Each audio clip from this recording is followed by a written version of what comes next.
You guys heard of Vivek Ramaswamy? Oh, yeah. Yeah. Well, he worships a Hindu god.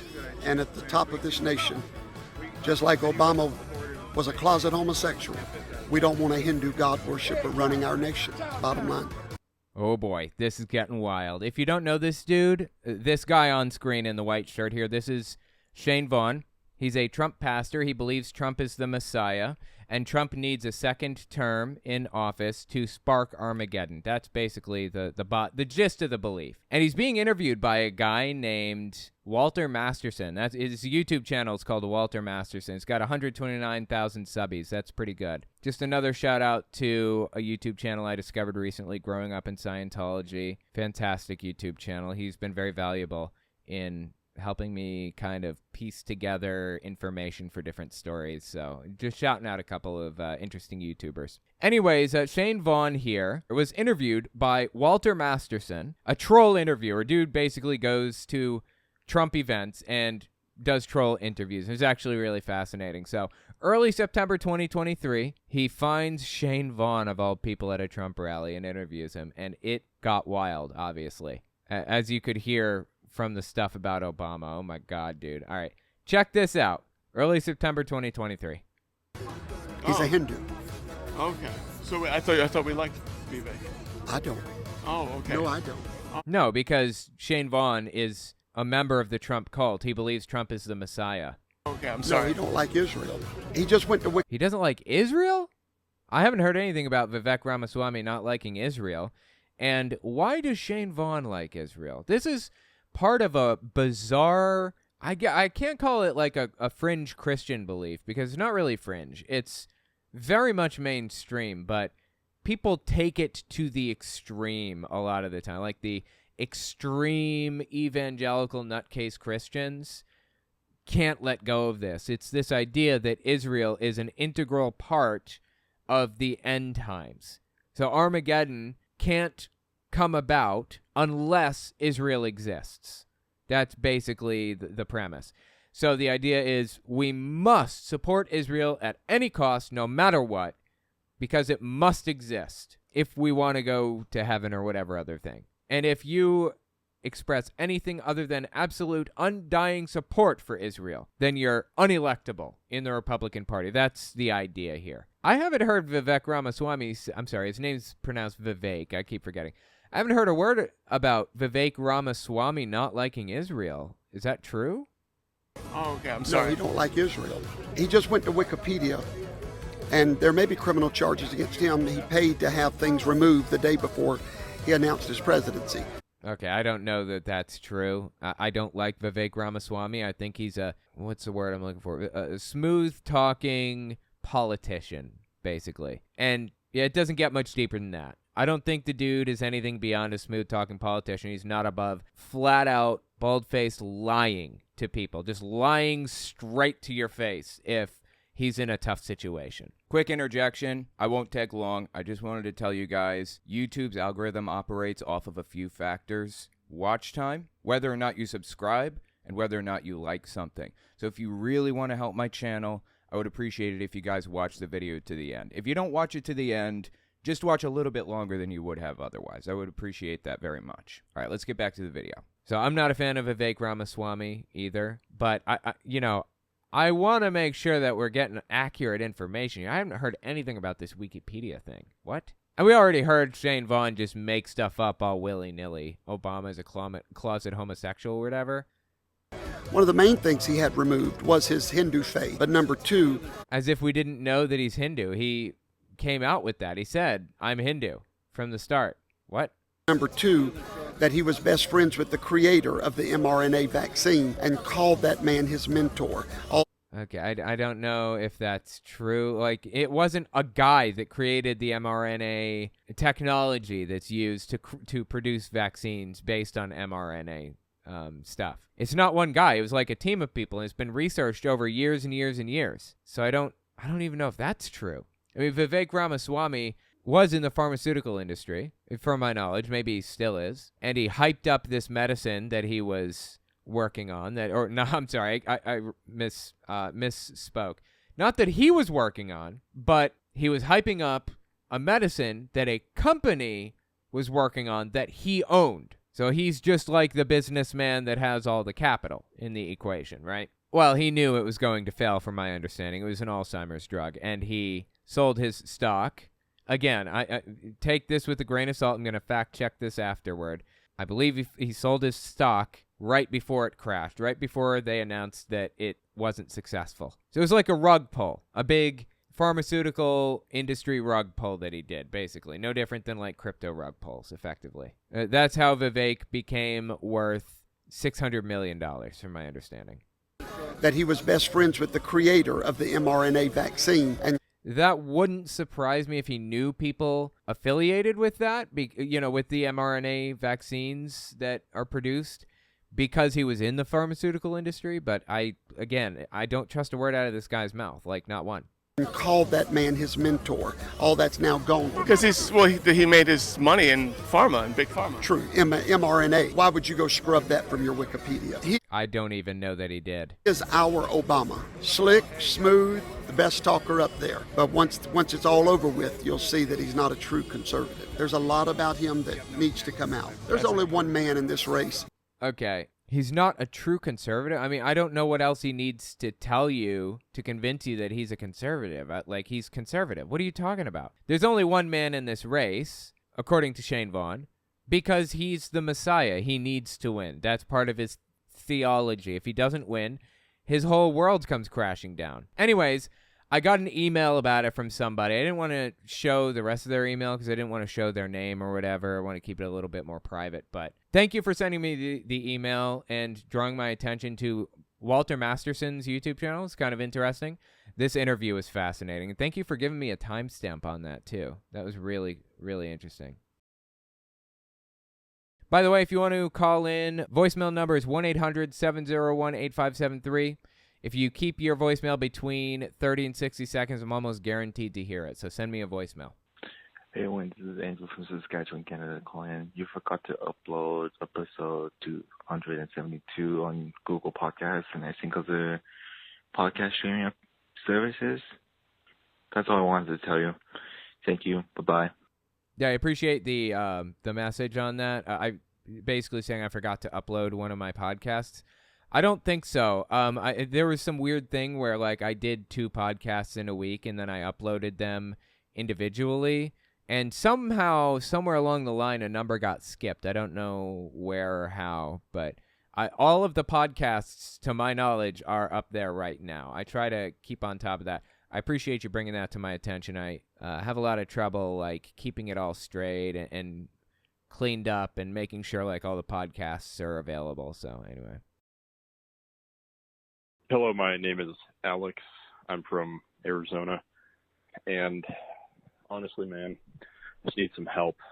Let's just start off by saying my girlfriend is in another state right now, going to university, and this guy approached her, and he said, "Come with me to my church. Like, would you want to come with me to a church?" And of course, I asked her what the name of the church was, and she said, "Oh, it was called the Church of Jesus Christ of Latter-day Saints." Yeah, super common for Mormons and Scientologists and Grand Unification Church, a.k.a. Moonies, and a whole bunch of other cults to recruit on college campuses. That is like their breeding ground there. So, yeah, absolutely. And I've already told her, stay the hell away from this kid. Yes, run. Say that you're an apostate. I just don't know what else to do.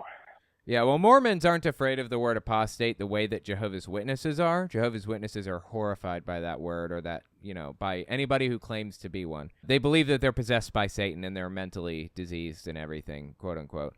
But Mormons are a little bit different. To get a Mormon to go away, I guess you'd have to just be critical of their religion. There is no quick and easy solution to getting them to, leave you alone instantaneously, but that's not really the crux of the voicemail anyways. Let's just keep on listening. I just want to step in for a second. Just don't know what else to do.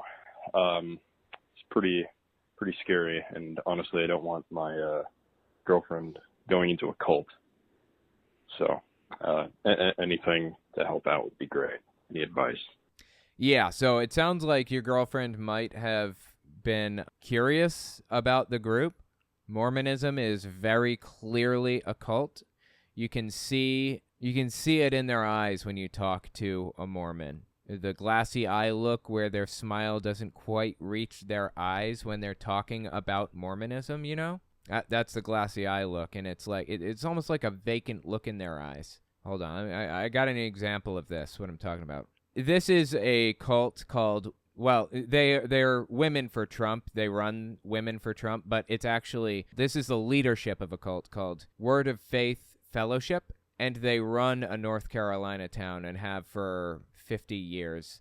This woman right here in the back, this is Jane Whaley. She started it, or she runs it, or whatever now. But just look at the glassy-eyed look. You see what I'm saying?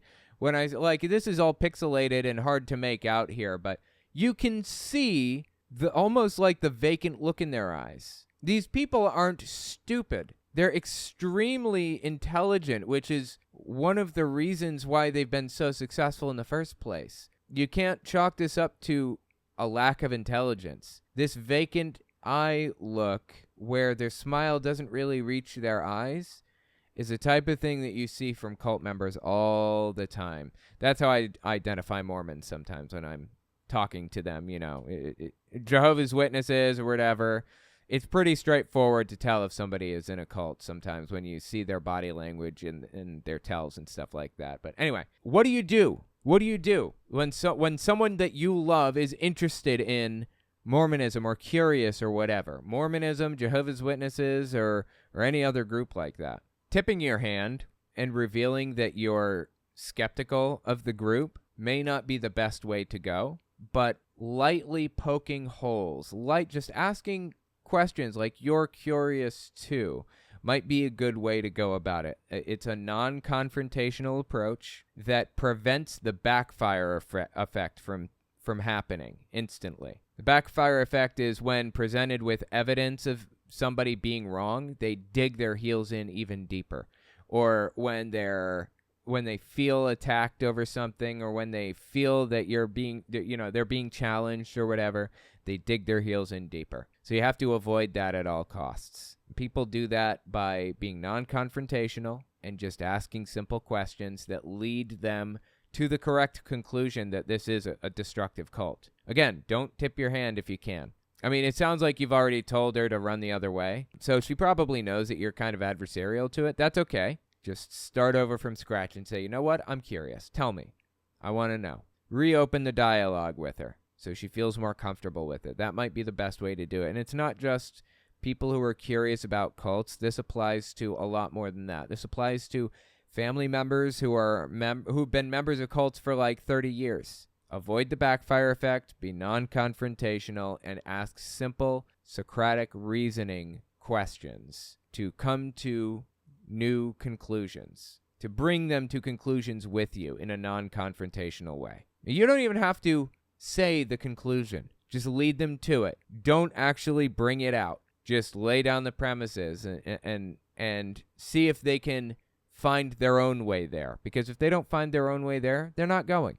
You know, you're not going to be able to get somebody out of a cult if you have to drag them out. You have to let them make their way there. There used to be a group back in the 80s and 90s that would kidnap cult members for a fee. They charge you like, I don't know, some amount of money, thousands of dollars. They would kidnap your kid or your mom or dad or grandma or whatever, take them to a cabin in the woods and tie them to a chair and deprogram them by force. That's obviously wrong. Obviously, it's a violation of human rights. That's not how we do things anymore, and it's not how it should have ever been done. But you can still deprogram them. When they put them in that cabin in the woods, separated from any kind of technology of any sort, any resources they may be able to access about the cult, they would do exactly what I described to you just now. Ask them questions in a Socratic way to lead them to the correct conclusions about the group. And when you have them in a position where they're seriously starting to question things, then you can start to present evidence. You know your leader's been convicted of 16 felonies for sexual assault and blah, blah, blah. Right here is the evidence. Just take a look at this. How can you, don't make it about them. Not how can you justify this. How can he justify this? It's important not to put it on them. Put it on somebody else and be on their side. Bring them to you. You and them are working together to try to find true answers here and solutions to the problems that you're presented with. That's the goal. Anyway, hopefully that helped. You contributed some insight into my method of deprogramming people. It's not foolproof, and it takes a long time. If there was a quick and easy way of deprogramming people, there would be no Trump supporters left on Earth. Very good. Non-confrontational. Yes, that's the most important part. Non-confrontational. If you're confrontational with them, if you call them an idiot, if you say, this is stupid, I can't believe you fell for this, if you say your cult leader is, convicted felon, how did you fall for this? If you're confrontational, they're going to shut down. They're going to stop listening because they've marked you as adversarial to them. You need to be non-confrontational or it isn't going to work. Good luck with everything. I know it's not an easy situation. All U.S. presidents pay for their own food while staying at the White House. I assumed. Why would anybody assume they didn't? Of course they do. The money comes from somewhere, right? I mean, they're paid $400,000 a year, but anyway, interesting antics. I assumed they were catered whatever they wanted. I don't know about that, but I do remember the time that Donald Trump had McDonald's catered the White House. Right here. Oh, wait, no, this is Chick-fil-A. Wait, where's the McDonald's one? He did McDonald's, too. Yes, right here. Oh, my God. And there are, like, salads and burgers and... Yeah, here you go. This is an image of McDonald's catering at the White House. God, what a joke, dude. It's so embarrassing. It's painful. Did you hear that Trump got bops and a one-finger salute at the Iowa college game over the weekend? No. Oh, booze.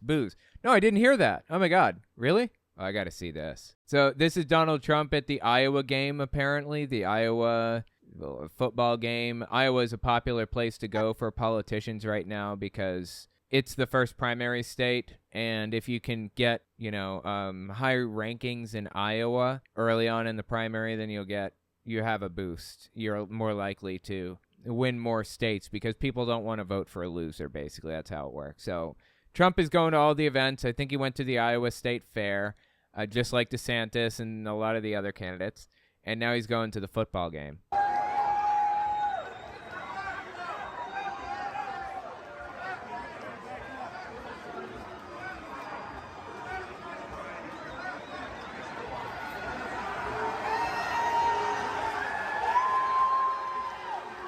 So it sounds like he's getting booed, and then there's one chick right in the front who's screaming, woo, to cancel out the boos. That's funny.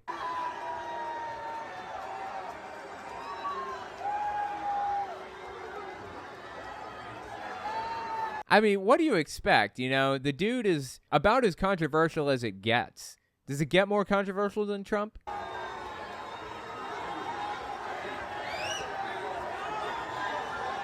So anyways, yeah, that was Donald Trump being booed at the Iowa football game, apparently. Of course he's going to get booed. Yes. Did you expect differently? Really? Anyway. I mean, I'm talking to Trump. Did you expect differently, Donald? Of course you're going to be booed. Okay, apparently, this headline was titled, Trump gets flipped off at an Iowa game after getting booed. This is Trump behind his special little wall because he's a special little guy. And there are people pointing their fingers up at him, yeah. Like I said, he's controversial. He should have expected this reaction. He knows he's controversial. He knows that most people don't like him. The vast majority don't.